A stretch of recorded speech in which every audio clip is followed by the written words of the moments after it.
Coming up, Guardians of the Galaxy Cosmic Rewind.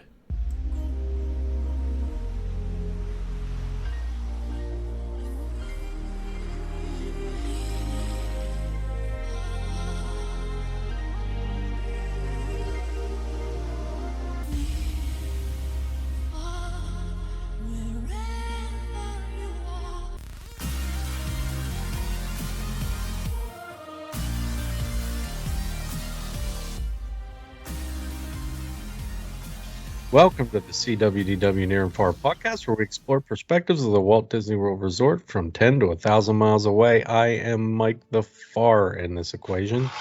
And I'm John the Near.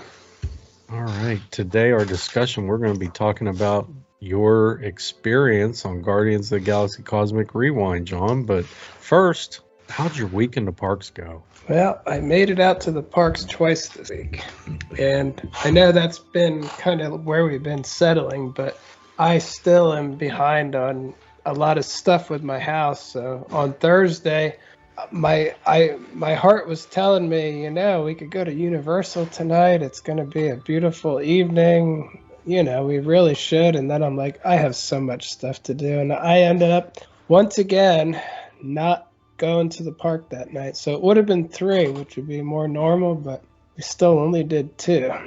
And last Sunday was Mother's Day, so I took my wife to the Magic Kingdom. My daughter was out of town at a concert. It's ironic, but anyway, I took her there, and this is, if you remember last week, I had said I had reservations at Crystal Palace. Yeah. But the only reason I got reservations at the Crystal Palace was because I couldn't get them for the place I wanted to get them at. If you remember, I wanted to go to the Diamond Horseshoe Review because my wife and I really loved the food at Liberty Tree, I think it's called, next door, and it's the same food at both. And so for Mother's Day, I wanted to take her somewhere where I know the food is good, that she'll like it, and that we've both been talking about, and take her to her favorite park. And so the night before, reservations came up for the Diamond Horseshoe instead. And then I noticed it was half the price as well. It was like $30-some, and the other one was like $59 for Crystal Palace. I was like, so we switched it. So unfortunately, I can't tell you if it got better or not at the Crystal Palace. So I did want to check that out, but like I said, it's Mother's Day. I didn't want to risk a bad meal, considering how bad it was the last time. We literally were hungry and we had to find something. I completely understand. So, but anyway, we went in. For some reason, we took the ferry over. I think the ferry was just loading up when we got there, and there was a line for the monorail big enough that we would have had to wait for a couple of monorails, so we decided to take the ferry. As we walked into the park, Festival of Fantasy Parade was going on, and my wife hadn't seen it since 2019, so we stopped and watched that go by. That was always nice. From there, we stopped at a couple of shops and discussed what ride we might want to go on. So, let me see. We ended up going to Voyage of the Little Mermaid first, which is one of my wife's favorite rides. So I think it's a pretty good ride. I don't love it, but I enjoy it. And Ursula is always my favorite in there, like watching her in her little sea cave singing in there. So we rode that, and then we checked the app, and it turned out that Big Thunder said like a 20-minute wait. So we decided to go on Big Thunder next. And I was going to say, I don't think I timed that one because, again, it probably was about a 10-minute wait in the end. It was pretty darn quick. But then the next one was we were deciding, Big Thunder was 22 minutes and 47 seconds. Sorry about that. I knew I had that somewhere. That's not bad at all. Nope. No, it wasn't bad. And The next one we saw Splash Mountain said 45 minutes. So I was like, man, I just waited 85 for it a couple weeks ago. I was like, we were split on it. We were like, should we do it? And then I was like, well, because the other ride that had a shorter wait was, it said Jungle Cruise was only 30 minutes, which Oh is my unheard goodness, of. what's going on? But the problem is, Jungle Cruise was further away, and we only had time for one of them. So I said, well, Jungle Cruise was just changed. It's going to be the same for the next 20 years. I said, Splash, it could change anytime. They might shut it down, or maybe they will, maybe they won't, but it could. So we decided to give Splash Mountain a try. And once again, as we were wading through this thing, it got it got longer and longer. And again, it was probably about 60 minutes by the time I was done. So, we were very close at one point, and the lightning lane just went by and went by and went by. And, so I have to say, Splash Mountain always seems to be way off with these consistently. Like, it's a lot longer than what they say. And when I say a lot, I mean 10 or 15 minutes. But, when it comes to percentage wise, that's pretty long, because it does make a difference to me. When I see 45, I like to think it's less than 45. That's the starting point. It goes up from there. I guess I need to change the way I think about this stuff. But anyway, it was fun to ride Splash Mountain. And then because it took so long on there, we were running late for our dinner at Diamond Horseshoe. And then as we got off, the Festival of Fantasy Parade was going by again, heading right towards the Diamond Horseshoe. So that was the challenge, to try to get there. When we finally did, we just had to wait anyway. But, so we got there, and I have to say, I like the Diamond Horseshoe side, but because my wife has a food allergy, they brought me over a plate with everything on it, instead of bringing over where I can take what I want and build my own. And that's fine, but I just feel like the service was a lot slower that day. Maybe a lot of people called off because it's Mother's Day or something, but I felt like the service was slower, and I felt like the food, while it was the same, it just, most of it was really good, but some of the meats were a lot more fatty, and it was much more difficult to get. Like, my wife wanted more turkey, and by the time she got it, she was like, oh, I shouldn't even have got more turkey, because, she didn't want it anymore by the time it got there, because it took a long time to get this. And I'm like, I don't know. I just thought it was odd, because, again, they must have been short-staffed for Mother's Day. But if a place makes that same food constantly, it's hard to imagine what the wait is. It's like, oh, you didn't think anyone would want any more turkey today. It's like, you should have a massive amount of turkey cooking back there at all times, because the reservations, So, again, I think it's just short-staffed is why. But just little things like that. Overall, the food was still good, but not as good as the last time. And it was much more difficult to get the food. Like, everything took a long time. And, again, it's fine, but it probably, next time I'll probably go somewhere else again and give that one a break. Mm-hmm. It could have, man. Maybe they were overwhelmed by the Mother's Day crowd. I don't know. When we were there was not a big. There was empty tables all over, and the Diamond Horseshoe side at least. Mm-hmm. So I don't know what the problem was, but again, the food was still good. I still recommend it. The price was good. Normally, if you're there with more than two people and one of them doesn't have an allergy, you'll get the whole plates where you can just take what you want out of it, a salad and all that.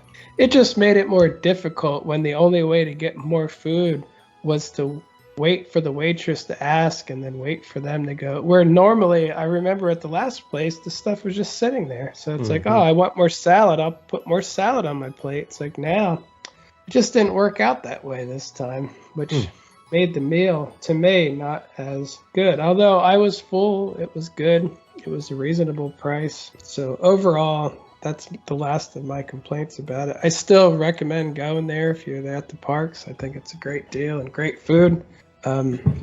Yeah, I just think Mother's Day slowed it down a bit for me.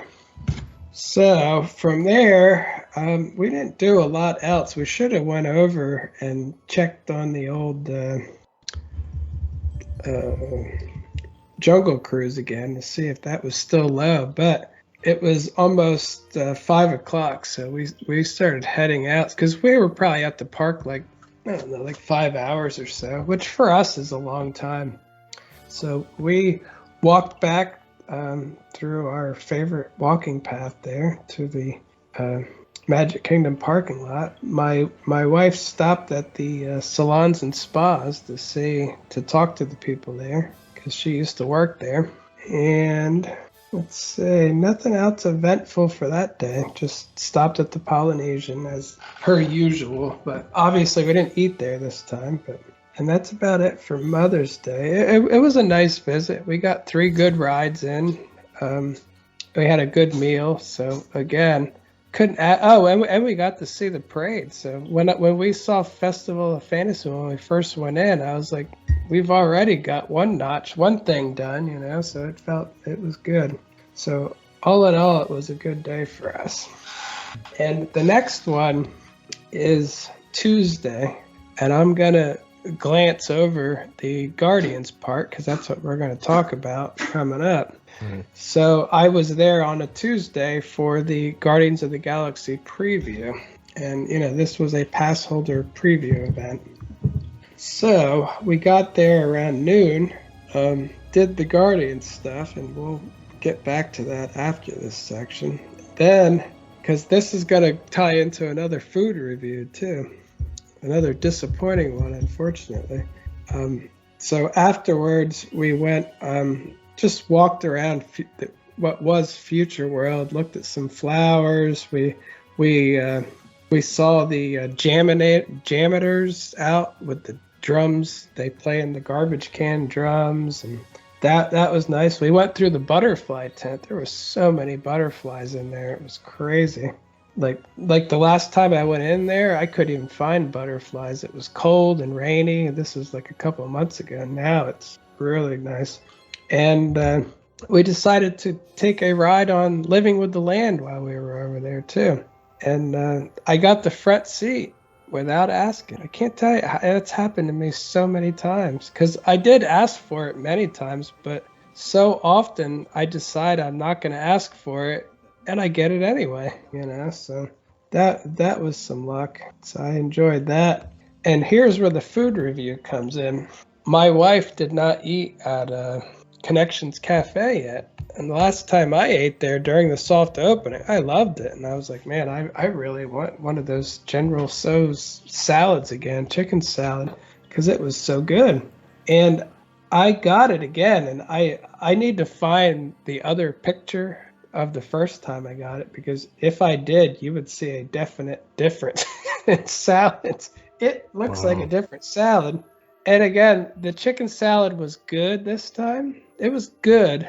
Last time it was very good, and very little salad in it this time. Before, it was a large salad with the 3 pieces of chicken on top, and I remember thinking, wow, the salad was good. It had just a touch of spice to it, meaning a little bite, just the tiniest bit. This time it had none. So again, every time they have anything that has even the slightest bit of spice to it, it disappears quick. And I remember one of the favorite things I ever had at Disney was Cap's mac and cheese at Skipper Canteen. I had it during soft opening, came back, and it was awful. It was bland, terrible, just not good at all. And that's what they settled on. And again, this is not bland and terrible, but there's barely any salad to it. So you're getting just a tiny bit of salad with 3 big pieces of chicken on it. And the last time too, the chicken was warm and the salad was cold. And they said, oh, sorry, it took a little longer because we make it fresh. wasn't fresh this time. The chicken was cold and wet. So it's like, yeah, they're no longer making it fresh. You speculated whenever you got that first salad. You were kind of a little bit hesitant to give it a real good review because of exactly what you just said, that Skipper Canteen review or that experience with the mac and cheese. So and isn't that amazing how it was just like that happened that quick? I wonder if it's a thing, or is it, do you think this is a thing? Like that's just the way it's going to be going forward? Or maybe the chef who created all this stuff, they went on to their next job, and now they're hoping that the people at the restaurant care as much as they do and will continue to make it the right way. And they're like, well, I don't get paid enough and I don't care, so whatever, just throw it together. I don't know. So, or I don't know what happens behind the scenes, but like you said, I'm not surprised at all that it was one of the best salads I ever had at Disney, and I thought it was just great, and I kept thinking I really want to get it again, and then I finally did, and it was mostly just wet chicken, not good chicken though, it was still good, but there was no spice at all. And all those vegetables are just a little bit of greens now, just a tiny bit. There's a lot more chicken than there is salad. So it's like, can I have the chicken nuggets with a side of a few leaves of salad? Yeah, there you go. And sprinkle some wet sweet sauce on it that's not General Tso's. Oh, perfect. There you go. But again, last time it burned my, it would burn my tongue just a little bit. And I was like, ooh, yeah, that's nice. But nope, not a single taste of spice now. So again, General Tso's is supposed to be a little spicy, and it's not. So anyway, that's a disappointment. I probably won't get that again. My wife got a burger. It was very good. I even took a bite. It was a very thick burger considering, it was better than I thought it would be. So next time I go there, I'll probably try one of the burgers, even though I'll always dream of the salad I had that one time. And I was going to say another point that this happens.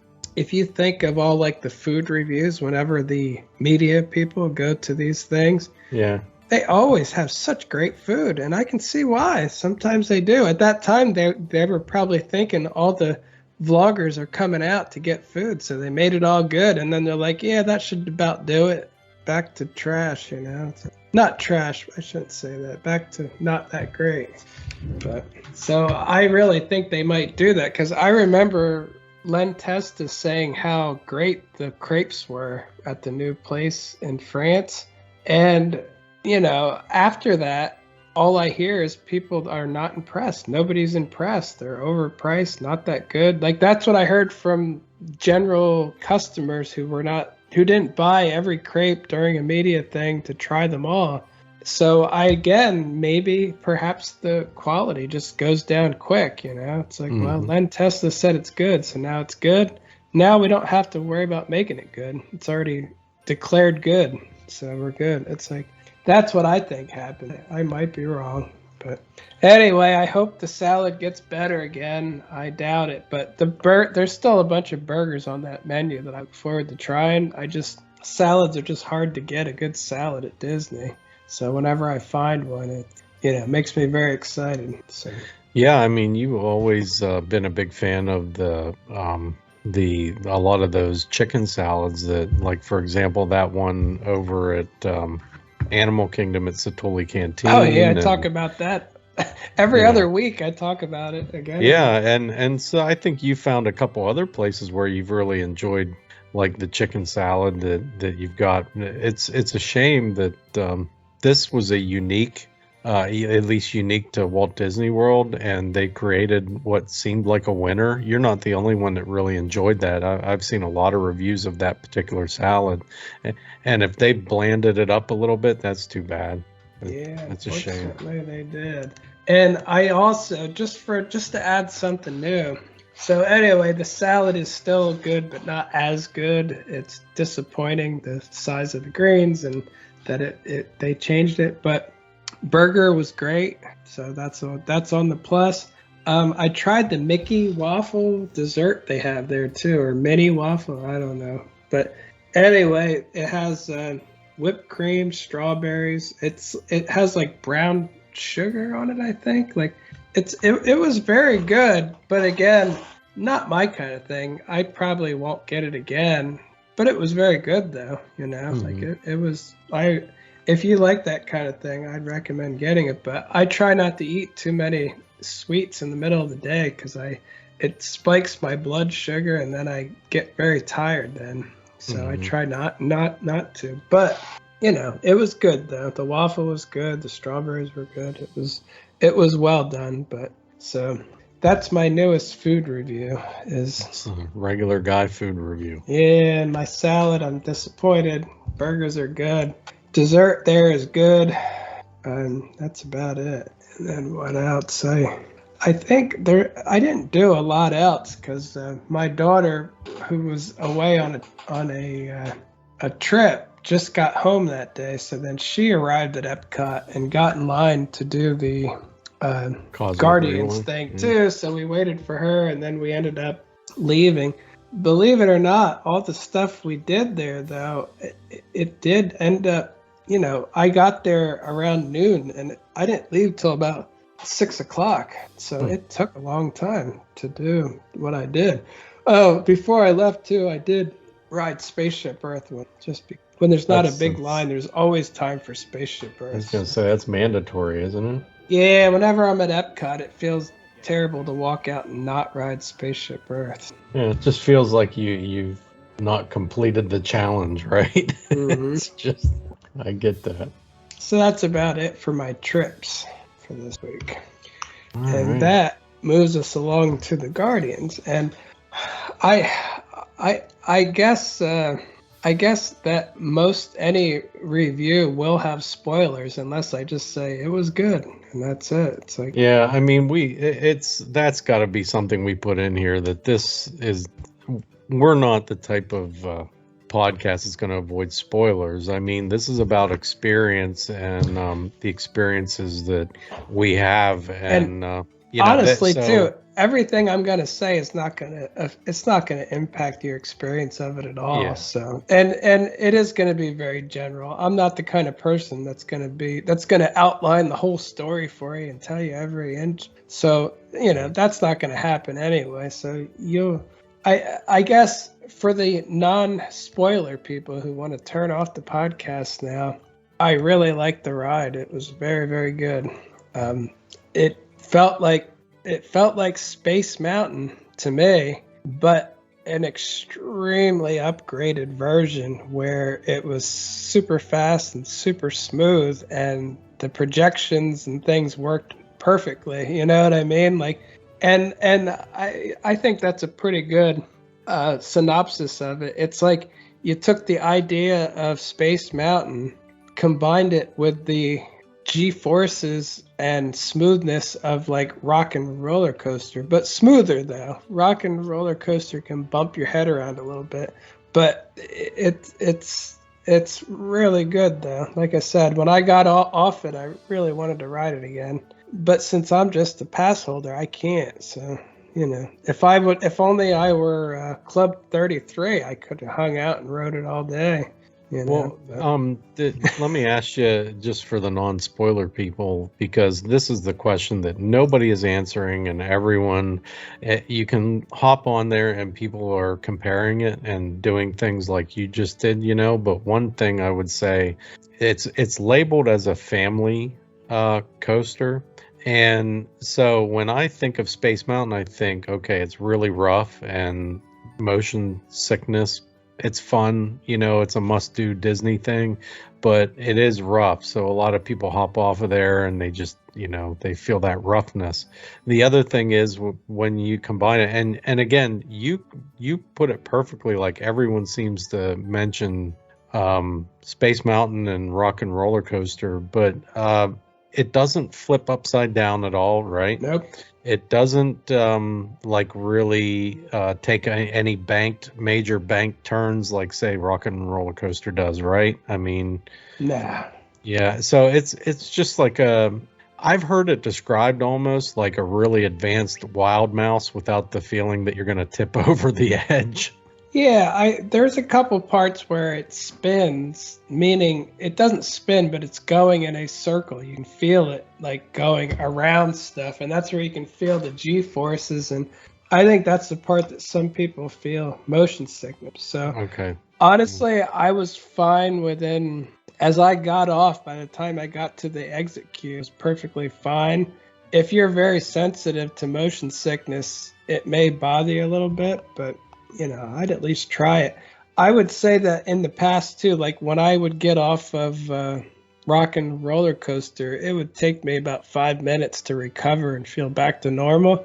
This was a lot quicker than that. This was like 2 minutes and I felt fine. But I did feel something. I mean, there's launches, there's there's turns that have enough G forces to kind of make you feel it. So Okay. And so you say it turns around and it kind of so the thing that I think of when I think of a ride that twists and turns, like spins you around, I think of Men in Black over at Universal. Is it that one part in that ride where you spin and spin and spin? Is it anything like that? No, it's not like that. You're always moving forward, where that spins you like really.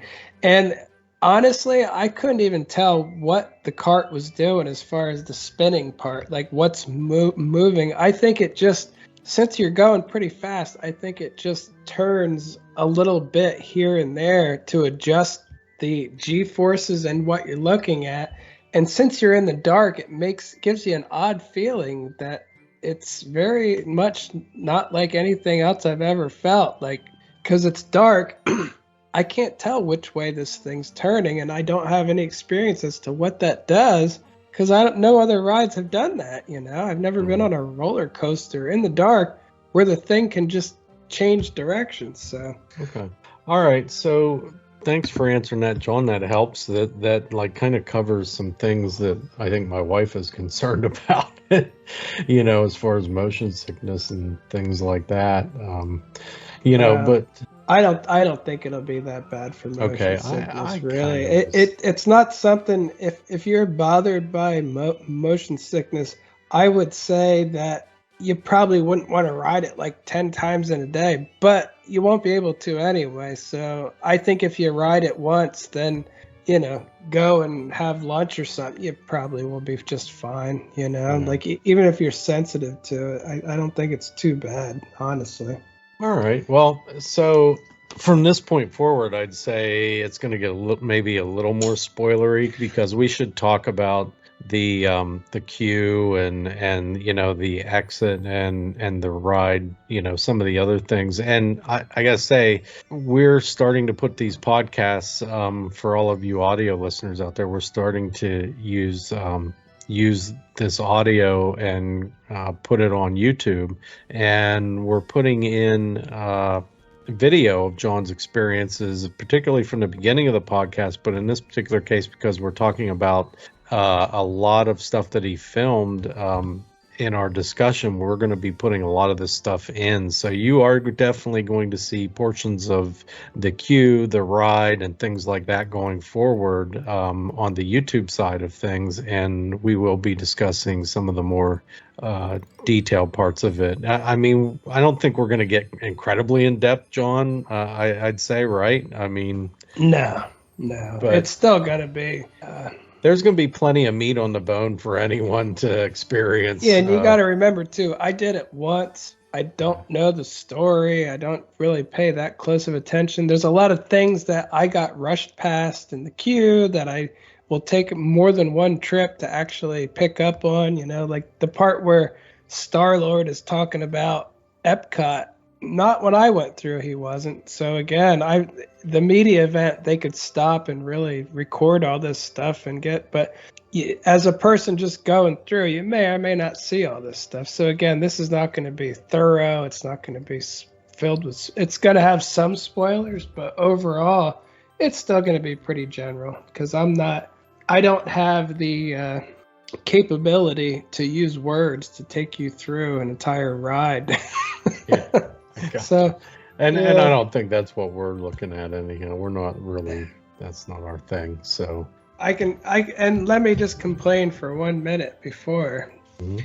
like I mentioned before, I saw the other pretty much most of the other groups were allowed to ride as many times as they want, but again, not the pass holders. And I have friends that are cast members. I shouldn't say friends, more like acquaintances. If they were friends, they'd be taking me with them. But I should say my daughter has friends that have ridden this ride so many times they can't even count it, and they just keep going back and signing up and going more.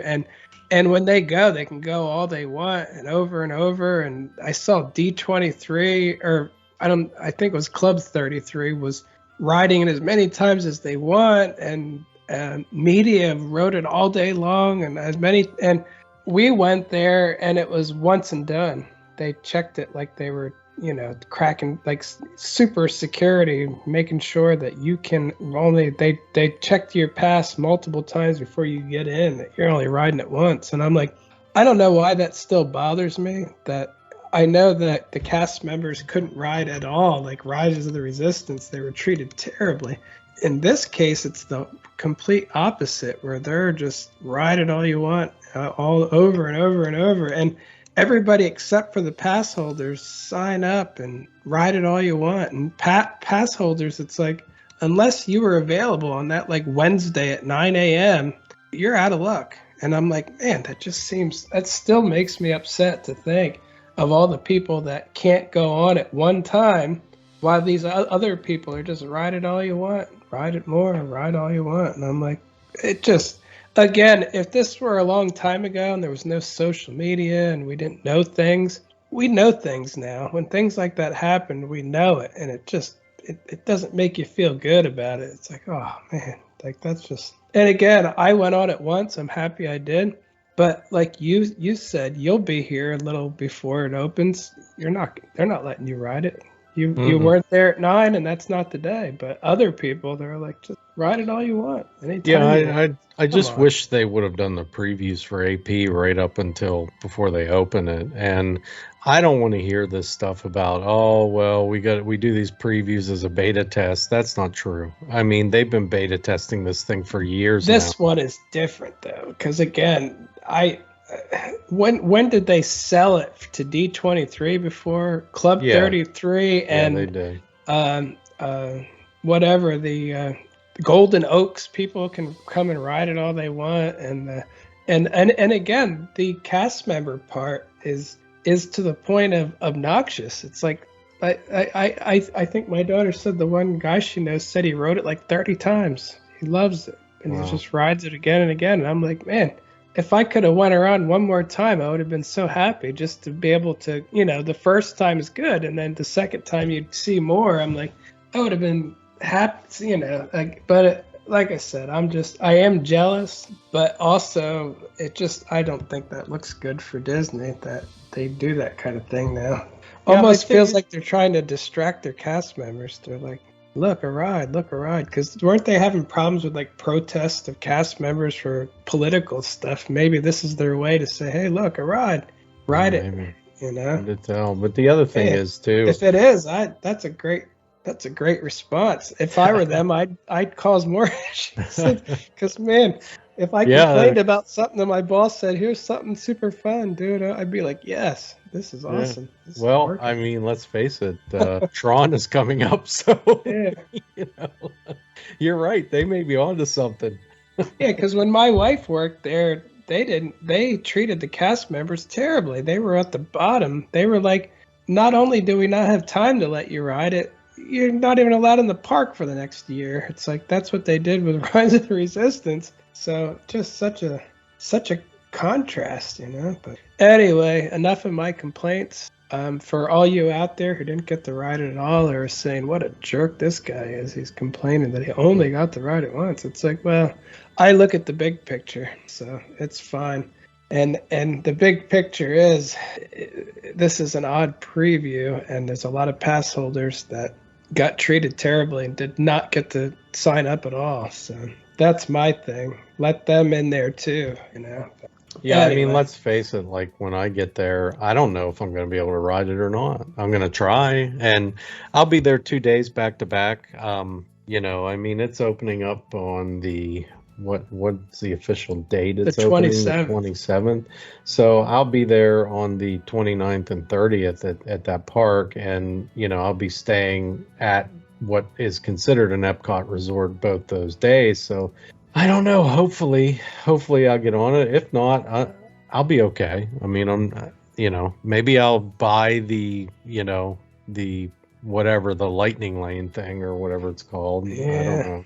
Yeah, that's what makes me mad. The next time I ride it, I probably will have to pay. It's the only way I'm going to get on it. So, but anyway, approaching the building, everyone already knows what this looks like. I can honestly say that it's less impressive than Universe of Energy, having the mirrored pyramid up there and stuff. Like I thought Universe of Energy was a really cool entrance. This has that spaceship thing there, but beyond that, there's not a lot there. There's nothing new going on. It's just a spaceship area there. And again, it looks nice, but Disney's new thing, I feel like, is a muted aesthetic, meaning they don't put too much. They used to put so much around. You'd have to visit over and over to see it all because there's so much there that it was sensory overload. Now it's simplistic. Here's one thing minimalist. Yeah, they're very minimalist in their designs nowadays. I agree with that.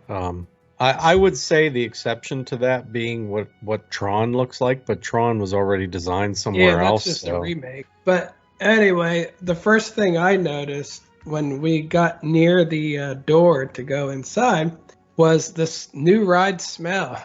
It smelled really good. It smelled, I don't know how you explain it, but it smelled like the air conditioning and new they have like new car smell that smells good. Mm-hmm. This was new ride smell. So there's something about a new ride that just it has a unique smell to it, and the cold air coming out was really nice. So you go in, and the queue is really cool. There's a giant screen above you, and I recorded a lot of the stuff that went on that screen. That's probably the biggest part of the queue there. And the computer system or AI or whatever is up there talking to you and more or less explaining the ride. And see, this is where you're not going to get into spoilers because I don't know what they're talking about. I really don't care that much. So there's a lot to learn there yet, to go there and pay attention to what the thing is telling you. So again, this is where the ride's kind of explained. It is a really cool effect, and you can see it from all over in the line. Just it's a very well done screen. And then what's next? Sorry, I'm going through my phone now. And you come up to another area, and there's, a lot of other Guardians of the Galaxy looking screens around. You have them talking on screens.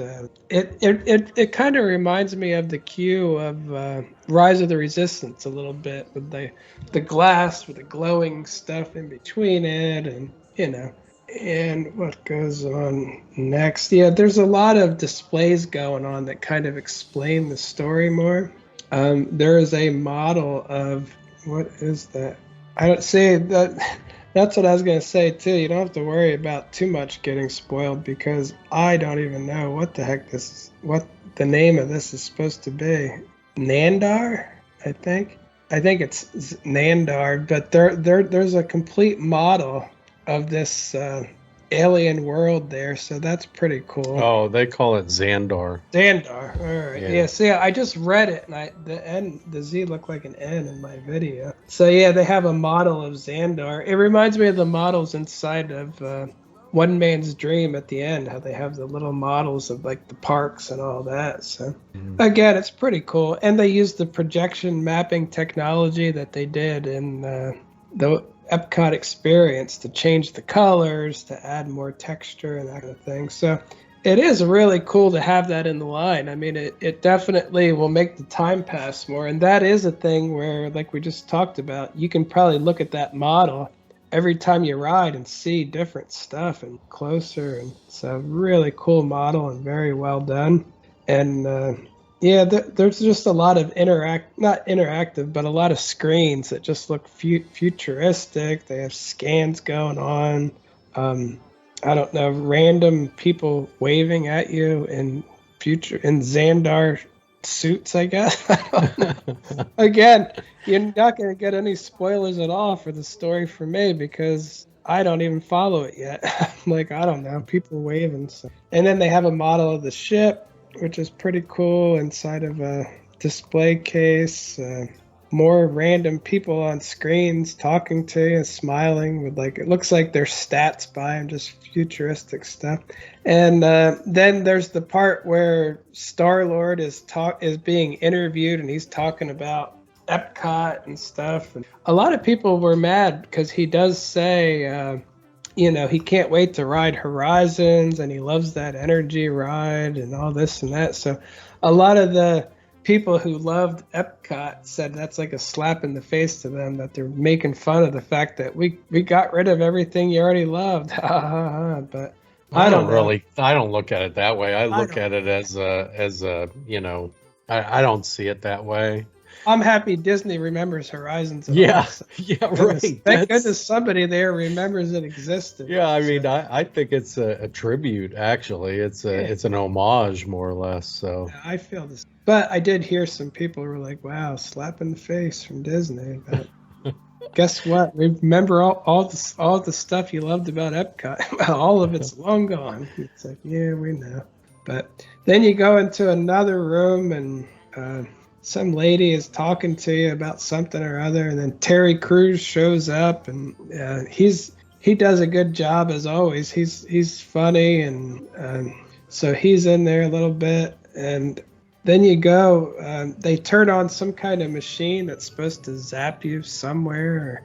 As you can tell, I don't think I gave away a single spoiler because I'm not educated enough in what all this stuff does to even know. The thing and the guy and the zapping and yeah, it's like, yep. So anyway, I think you get zapped somewhere. Now, as a contrast, my wife pays much more attention to this stuff, and we'll talk about that later.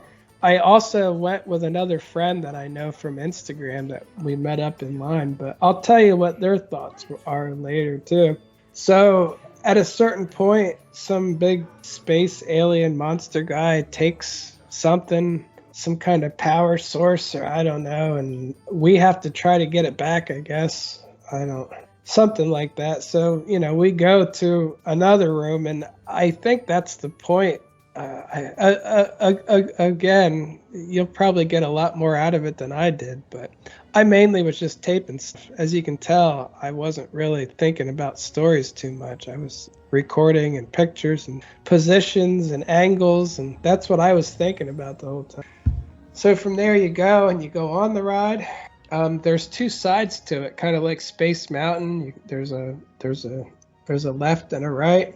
I don't think they have separate tracks though, because when I was on there, I saw the one side going to the other. So I think it's just for loading. I think it's one track, but just loading. So I know in like Space Mountain, it's two loading areas, but two separate tracks. In this case, I think they learned their lesson that two tracks is twice the maintenance. So why the heck would you do that? I could be wrong though, but based on what I saw, it's one track, two loading areas. So the loading areas are pretty big, and let's see. This is where it actually gets you to the ride itself, and the ride itself starts out with you hear the Guardians are actually talking to you through a screen, and this I did like a 10-second video on my Instagram with, and then they kind of shoot you through this portal, and this is where the Space Mountain feel comes. It looks like you can see the Earth, you can see the giant space guy who stole the power thing, and at a certain point, this is where the backward launch happens too. And again, I don't know what's going on behind the scenes. I know you just came out of the loading area, and you kind of went forward a bit. They must switch tracks somewhere behind you, because all of a sudden you go into a reverse thrust, and that's where the real ride starts. Like in the reversed launch shoots you off, and it doesn't slow down from there. It's all just very fast, and projections on the screen. I guess you're fighting the alien. I don't know. There's a lot going on. Yeah, I guess we could append it and say this is a spoiler free. My descriptions don't even count as spoilers, Well, the thing is with you wrote it once, and it's a brand new ride. And so this is encouraging to me because for people that aren't steeped in the lore of the Marvel Cinematic Universe, the MCU, or the Guardians of the Galaxy stuff, or even the comic book stuff, this means that rideability is a big thing. Like, you can re-ride that thing and get something new out of it every time. Yeah. I can get a lot out of it because I was so distracted by just how cool it was and looking at stuff and recording stuff that I couldn't even follow the story that well. In contrast, the two people with me who did not record anything on it, they followed it like they did. They were able to follow along. So again, it's not that the story is incomprehensible. It's that I was super distracted and they were enjoying the ride. Now, if I could have wrote it more than once, perhaps the next ride I could have said, all right, this time I'm just going to enjoy the ride and see what I get out of it. But with only one shot, I was like, I got to get all the content I can this one time. I don't have a second chance. This is it. So I was really concentrating. And during the ride, there are some cool effects. Like you're going around like a moon, and then you go, I think this is towards the end, you go around the Earth, and then you're launched back into, where you started from. But, really good effects, and that's about it for the ride. But I have to tell you what I thought of when I was done with the ride. My thought was they could take Guardians of the Galaxy out of this ride and just call it Space Coaster, and I would say I can't wait to ride it again. I freaking loved it, So again, for me, it wasn't Guardians. I love Guardians. It's one of the few Marvel franchises I actually like enough that I saw the movies a lot. Like it's so sci-fi that I just love it. But even without them, you could have just called this EPCOT Space Coaster Ride, or Space Mountain 2.0 or something like that. And I still would love it, and I still would be excited to ride it again. Now, my wife, her first thought was she was complaining about the story and the big alien guy. She's like, "Wow, that didn't seem like it was enough of whatever." And I'm like, I didn't follow it at all. So for her, she actually followed it. Now, the other guy that I was with, and he's kind of a grumpy kind of guy, he said, "It's all right." I was like, oh, there you go. He wasn't that impressed, but again, I'm not surprised. He's that kind of guy. I fully plan on paying to ride it again, at least once. So I'm willing to pay to ride it. And like I said, I really wish I could have ridden it again when I got off. And to me, that's the best non-spoiler review is I really could not wait to ride it again. So that's a good thing. Like with the Ratatouille ride, I was like, oh yeah, that's cute. It could fall in a hole tomorrow, and I'd be like, oh yeah, that was cute. It's like this, I'm like, I really want to ride it again. I think it's going to be an extremely popular ride. The only thing that may be an issue is it may not be as much of a family ride as they hoped, like you had said before, but maybe they can adjust that stuff too, because I can definitely see people prone to motion sickness not being able to ride it. And when my daughter went to ride it, she rode it a few hours later. Oh, and she's going to ride it again with some of her castmates, because why not? I'm jealous, and that makes me jealous and angry that I only rode it once. But anyway, it broke down when she was waiting for it several times. And, I heard some concerns about that, but it's a new coaster. I'm sure it'll be fine. And she said that she heard that the front and the back are the best for it. So I was in the front seat too. I forgot to mention that. I waited for the front seat. But again, I waited for video purposes because I was like, if there's anything to see. best place would probably be the front to see it. So yeah, so we had one person, my daughter thought it was great too. So, but I was going to say maybe they could tone it down a little bit, but hopefully not. But I remember Mission Space. I rode that when it was new, and my daughter was little at the time, a little kid. My wife did not let her on that because she's like, people have died on that ride. You can't ride it, And I'm like, somebody with a pre-existing heart condition, yes. But anyway, I rode that, and I remember the 3 people in there with me all throwing up at the end of the ride. And since that time, Disney has toned that down a lot. Like at that time, I remember for like an hour or two, I felt off in my head, when I got off. Mm-hmm. Now I could ride it. And within a minute or two, I'm like, yeah, I'm fine. And it's because they toned it down a bit. Like it was just too much. So Guardians may be able to be adjusted and toned down. I'm sure it can be. Probably the slightest tilt of the coaster and direction, they could probably change it up a little. But I think people will get a motion sickness that are prone to it. But I still suggest you try it at least once because, like I said, it's lesser than many other rides. Like I got to the point, like at Dorney Park in Allentown, I don't even want to ride any of those coasters anymore because they'd all just make my head feel off and make me feel slightly nauseated. And I could ride them all.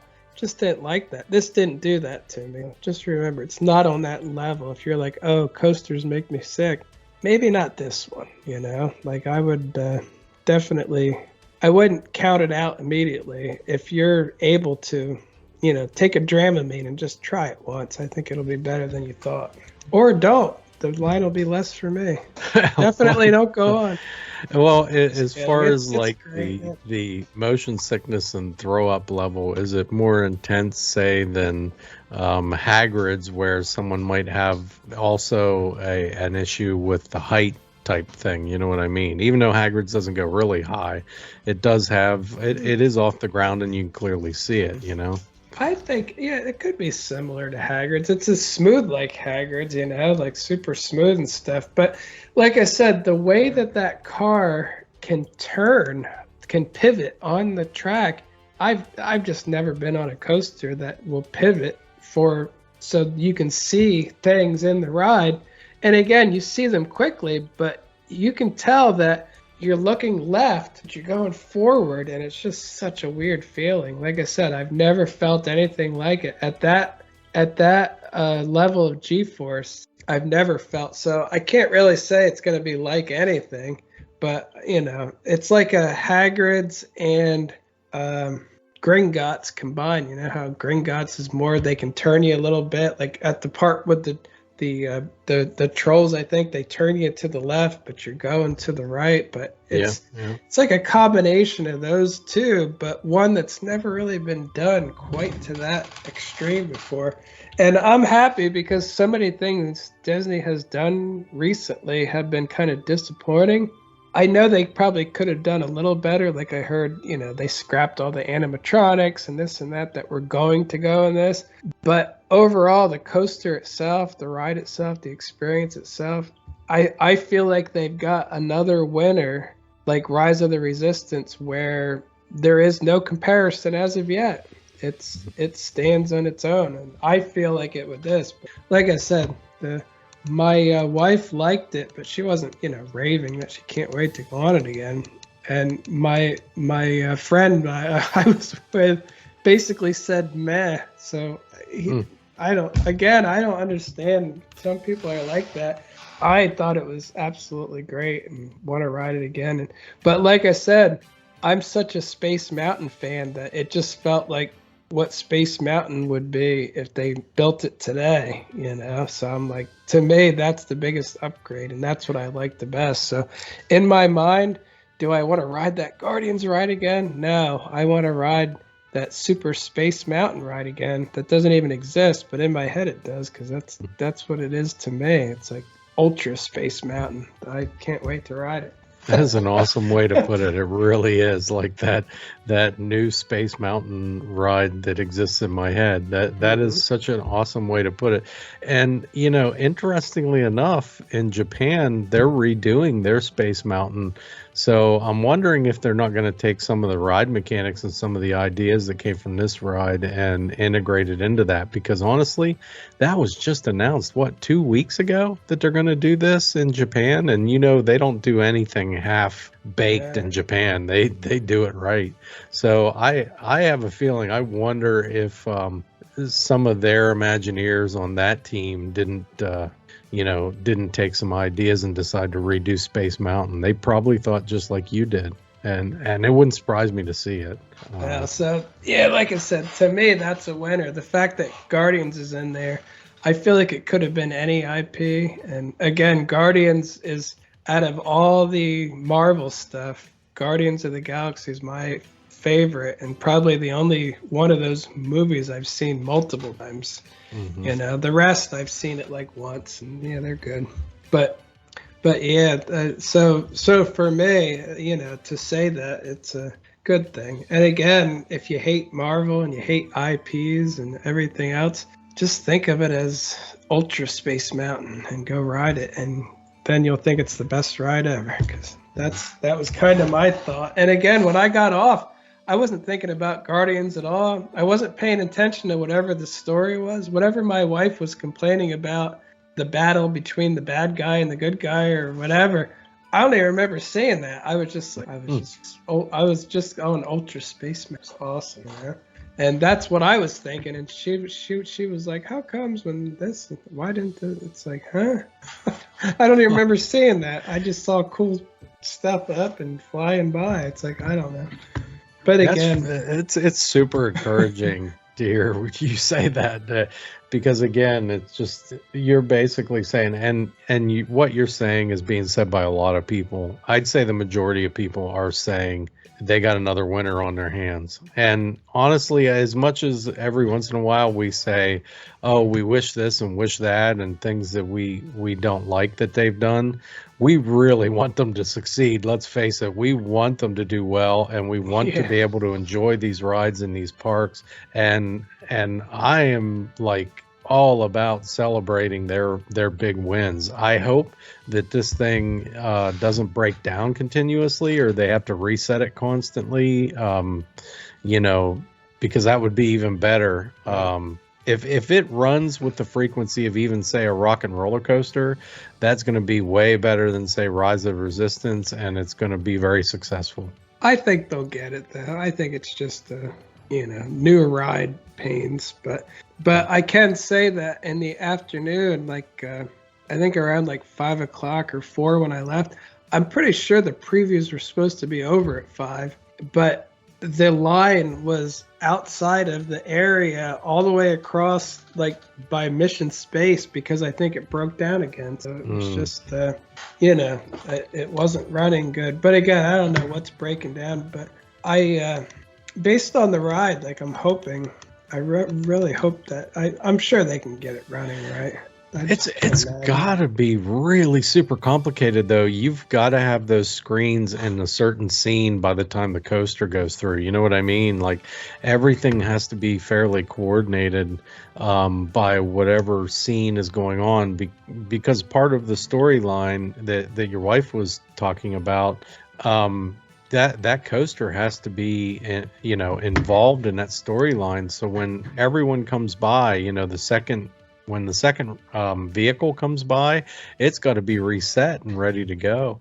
So I remember hearing about this screen thing. These screens are a brand new technology of some type, and 3 years ago they didn't even have them completely developed. They had a concept, but they didn't know exactly how to complete the concept. So between completing that, which they did obviously, and getting the film footage from James Gunn on the set of the latest Guardians filming, that's what they were waiting for. The coaster's been in there for quite a while now.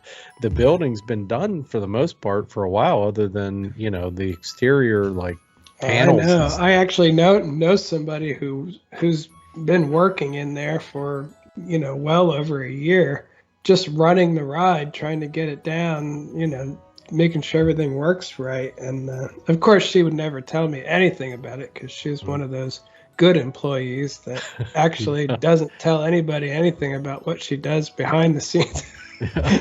Although I've asked, but she's never told me a single thing that was, that she shouldn't. So Yeah. that's why I don't talk about her much. What's the point? Yeah, right. I wish I had a person saying, I know what's going on behind the scenes. They told me everything. It's like, nope. Yeah. She doesn't say a word. And I think that's why they keep putting her on the new rides, because she was on Ratatouille before this. And then she's on this. So she's always in the back running rides when the Imagineers are actually there working on it. And she's in the back as I guess she's on the trusted team of people now that they know won't say anything. That's cool. All right, John. Well, that was a great review. It's great to hear. It looks like we got another winner, and it's. I think there was some concerns with a lot of these trackless rides over the years, how they're based. A lot of their software is on Amazon servers and things like that. So when you have an Amazon server outage, everything goes down.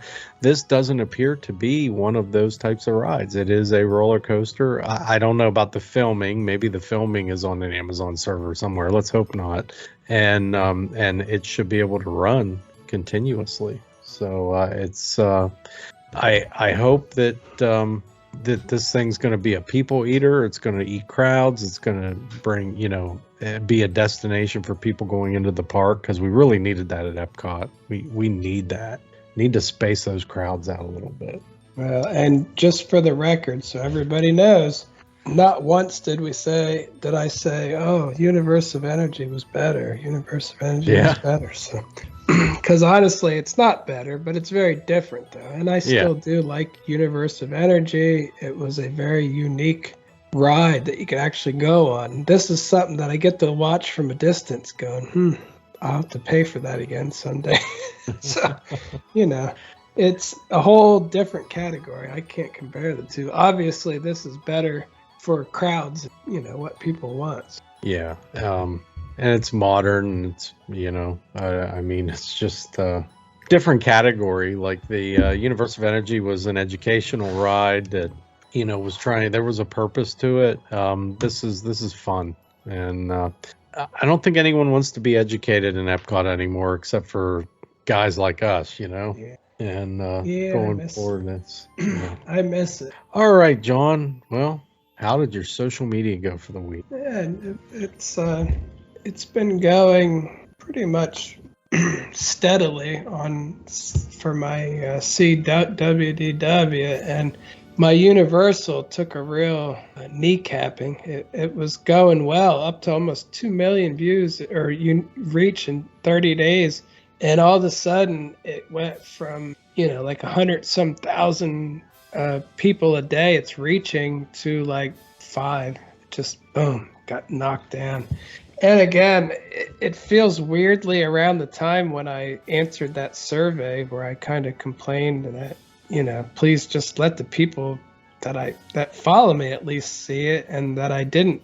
Basically, it asked a lot of questions about, do you trust Instagram? Do you think that they have your intentions, or that their intentions for you are good or whatever? And I was honest. I was like, no, I don't think they care about me at all, And I basically answered honestly, and weirdly enough, my reach got capped. So they're not really doing themselves any favors with that kind of thing. It's not like, wow, I really trust them now, It'd be like some creepy guy saying, do you love me? If I shake you enough, I'll make you. It's like, no, that's doing the opposite. I'm really thinking worse and worse of you as time goes on. But anyway, the weird thing about my SeeWDW one is it was going pretty average, meaning, 20,000 views, 25, 20, whatever. After I posted my second Guardians preview, it kind of, the reach got cut in half at that time too. And my thought was, people that don't want spoilers, somebody might have clicked on don't show me this, or I don't want to see things like this, and the algorithm doesn't know the difference between spoilers and entire accounts. So I feel like I may have got hit with that. But I did want to make a little note here too, and this may reflect my followers. It may reflect people in general. I don't know, but I did let's say I did 3 reels. And the first reel is simply looking at the little stream that's by the Tangled bathrooms. That got 2,100 likes, reached 25,000 people. It's really just, I was waiting for my wife near the Tangled bathrooms. Like, yeah, this looks cool. Then I did Guardians of the Galaxy. The first 10 seconds of on-ride footage from the front row. And that got 1,300 likes and 20,000 views. And then I did Living with the Land, 30 seconds of that. That got 2,000 likes and, almost 20,000 views. But the point of this is Guardians of the Galaxy on coaster footage was beat by Tangled bathrooms looking at the pond and Living with the Land just going into the greenhouse. It got both of them killed it. The likes, attention, much more than Guardians of the Galaxy. And again, the next one, I also did the pirate ship in the distance on Pirates of the Caribbean. That also beat Guardians in likes. Not in views yet, but in likes. It got close to the views. And then I did Apart from the Queue in Guardians, and this is where 8,000 views, 591 likes. It's one of my worst performing videos in a while. Although I shouldn't say that. My newest one is doing pretty bad, but no, not as bad as that one. But again, I feel like people had Instagram will let you click something and say, don't show me ones like this or something. I have a feeling there's a lot of people upset about spoilers in Guardians, and so I got caught up in that. So, and again, the algorithm doesn't know the difference between spoilers and doesn't like my account at all. So that's probably what happened. That would be my guess too. I'm pretty sure that's got to be, because there's no other explanation for that big drop other than if they were just shadow banning you for some reason. I was gonna say that the Universal one is really, it just stinks of a shadow ban. That the Universal one is enough to make you laugh. It's 150,000 a day to so low that you can't even calculate it. It's I don't get these companies, their mentality when they do stuff like that, if that is exactly the case of what's going on. Twitter used to do that all the time, and then now people are going nuts because Musk is looking at buying Twitter, and that's all these shadow ban people, all the shadow bans. That's exactly when Instagram all of a sudden wanted to know what my feelings were on things, where they never did before. They were like, don't worry, we'll tell you what you think, feel, see, everything that happens. It's so yeah, I feel like Instagram basically is the metaverse. They're already controlling who's successful, who's not, who sees what, how far things, you know what I mean? It's they already control so much of it that just imagine when you sign up to the metaverse, they'll be controlling you. They'll be like, oh, you're doing well in your fake life and other people aren't. It's we decide everything, but don't worry, it's up to you. But it's not. I don't think that is doing what they thought it would. I just thought that's going to be doomed to fail, that whole thing. I don't know. People like that stupid Sims game. That's the difference. Yeah, but that's not your own. That's controlling somebody else and doing things that you can't do. They're basically talking about inside that thing, you have real world rules and all this kind of stuff.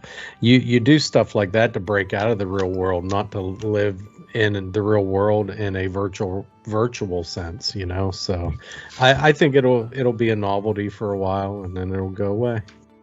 That's just my opinion on that. I don't know. So how's your TikTok been going? Yeah, I still have TikTok.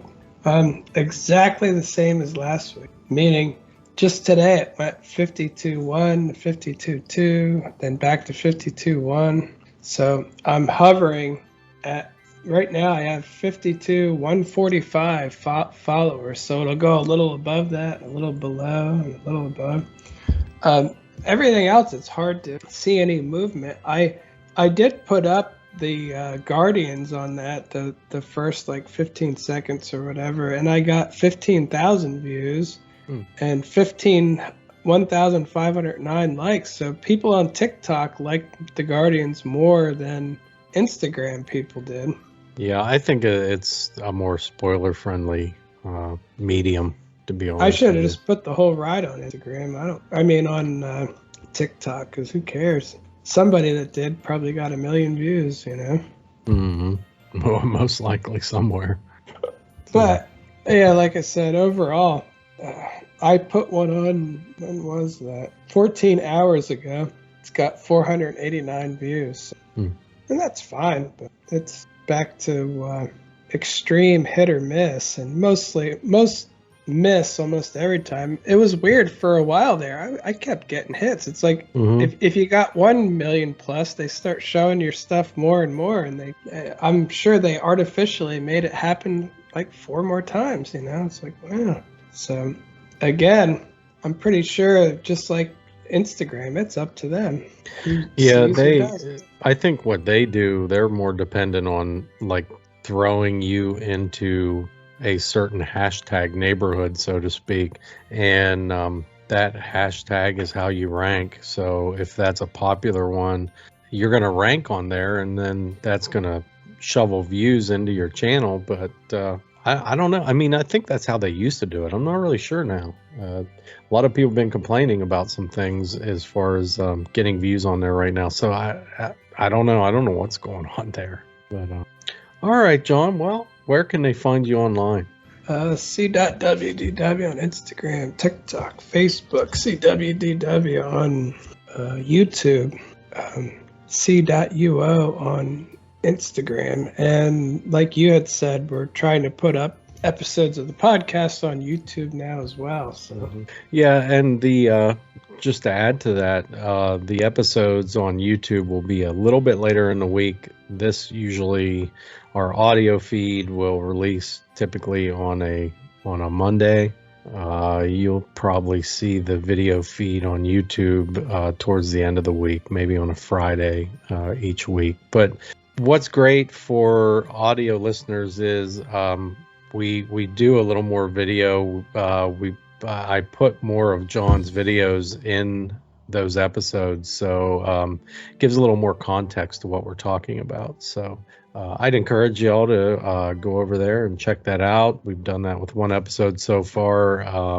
They'll get better and better as we go, and eventually, hopefully, we can lead up to actually doing something a little different there, and maybe someday going live at some point, maybe.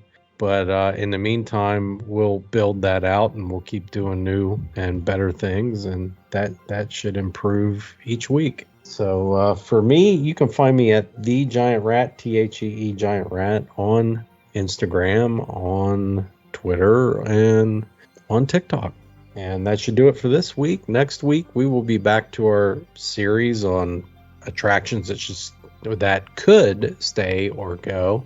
And I believe we'll do EPCOT next week, right, John? That's what's up next, if I remember. All right. So we'll see you on the next one.